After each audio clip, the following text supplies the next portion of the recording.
Bible Study. Ano ang ibig sabihin ng 2 Thessalonians 2:15?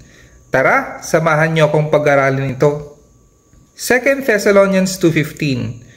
Therefore, brethren, stand fast and hold the traditions which you were taught, whether by word or our epistle. Itong passage na to ay ginagamit ng Roman Catholic at Orthodox na Christianity, even other churches like Jehovah's Witness and Mormons, para ipagtanggol ang kanilang mga traditions.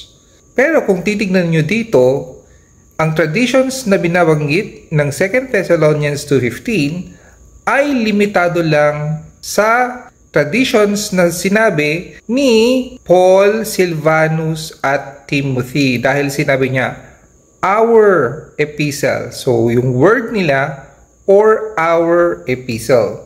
Makikita natin dito sa 2 Thessalonians 3:6 patungkol sa word. Sabi, "But we command you, brethren, in the name of our Lord Jesus Christ, that you withdraw from every brother who walks disorderly and not according to the tradition which he received from us." So yung tradition na yon is na-receive nila galing sa kanila. Sabi, us, diba? So limited lang. Galing kay Paul, Silvanus at Timothy.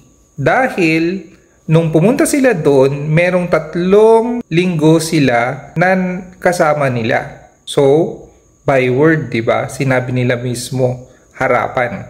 Sabi rin sa 2 Thessalonians 3:14, "And if anyone does not obey our word in this epistle, note that person and do not keep company with him, that he may be ashamed." So, epistle, diba? Ang epistle, ibig sabihin lang nun is letter. Ang sinasabi niya rito is yung first na letter niya, which is yung 1 Thessalonians na nasa Bible natin. So, alam na natin, pero meron siyang 2 letter na binigay sa Thessalonians ngayon, di ba? Yung 1 Thessalonians and 2 Thessalonians.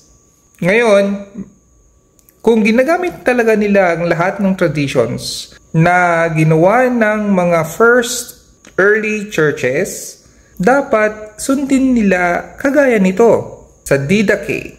Dahil sa chapter 7 nito, concerning baptism, makikita natin dito sa may yellow na arrow. Basahin natin. "But before the baptism, let the baptizer fast and the baptized, and whatever others can, but you shall order the baptized to fast 1 or 2 days before." So, ginagawa ba ng mga churches na yan? Na at least nagpa-fast sila 1 or 2 days before sila magpabaptize? Kawawa naman yung mga bata lalo, di ba?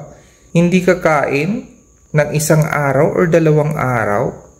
In conclusion, yung traditions na sinasabi rito or spoken in 2 Thessalonians 15 is limited only to what Apostle Paul, Silvanus, and Timothy had taught to the Church of Thessalonica, whether by word or by their epistle.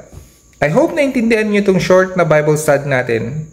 Sa muli po, God bless us all, always.